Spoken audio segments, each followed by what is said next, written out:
The brilliance that award-winning actor Joaquin Phoenix displays on camera is unparalleled, but his private life is far less glamorous. Even the best screenwriters couldn't capture the hardships and devastation the actor has lived through.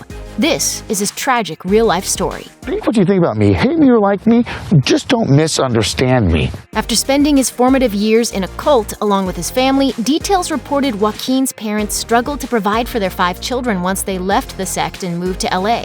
Phoenix remembered a time when they lived in a 1-bedroom apartment that didn't allow kids. When the owner would stop by, he and his siblings would have to hide behind a laundry machine for hours. He told Esquire, "I don't forget that. It's f***ing crazy to me. I'm just really fortunate. Luck. That's what it is." He calls it luck, but some might say his hard work paid off. In 2006, he purchased a $4.8 million pad in the Hollywood Hills. And in 2013, he plopped down another $1.3 million to purchase his neighbor's house. Not bad for a guy who once shared a 1-bedroom apartment with his entire family. It was Joaquin's eldest brother, River, who emerged as the breakout star of the family. River made a name for himself after appearing in 1986's Stand By Me and 1991's My Own Private Idaho. I could go someplace where nobody knows me. It seemed River would seamlessly transition from child star into more mature roles, but before he could realize his full potential, he died of a drug overdose outside of Hollywood's Viper Room in 1993. He was just 23 years old. Grief-stricken, Joaquin took a 2-year break from acting, per The Independent. But despite putting on a brave face in the press, some suspect the loss of his brother damaged Joaquin more than he would admit. When Phoenix was cast in 2005's Walk the Line, fans anticipated it would be the most successful role of his entire career. Hello, I'm Johnny Cash. The movie required Phoenix to channel the troubled musician who battled drug and alcohol abuse. Many suspected that River's death may have haunted him during a scene depicting the death of Cash's own brother.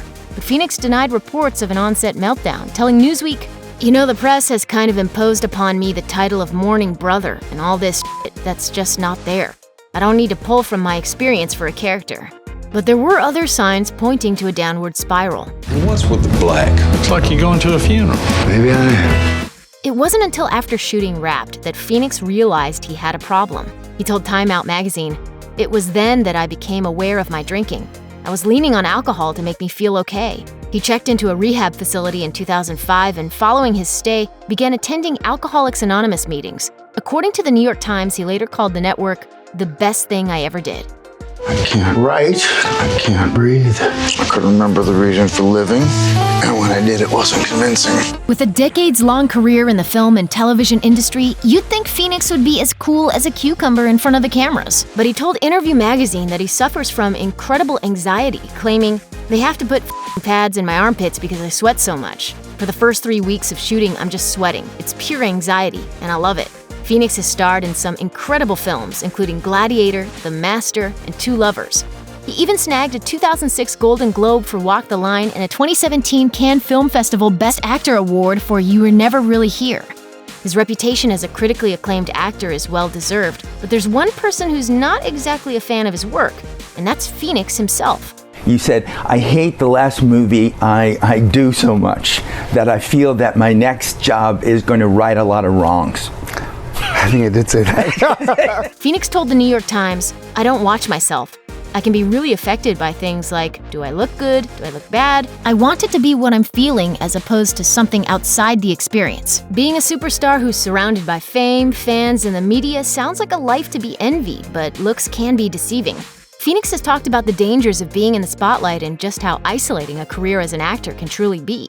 After wrapping Walk the Line, he told The Times, "It was really hard for me to leave the movie. I was angry and hurt and felt abandoned. I didn't know what to do." Film is never going to live up to the experience that I had, that I felt. But Phoenix may have had a good reason for feeling an emptiness post-filming. Walk the Line director James Mangold told The Times that Phoenix had completely embodied his character for the film. He remembered, "I could shoot Joaquin from the back and without seeing his face, you would be able to tell what he was feeling. He never impersonated Johnny Cash. He became him."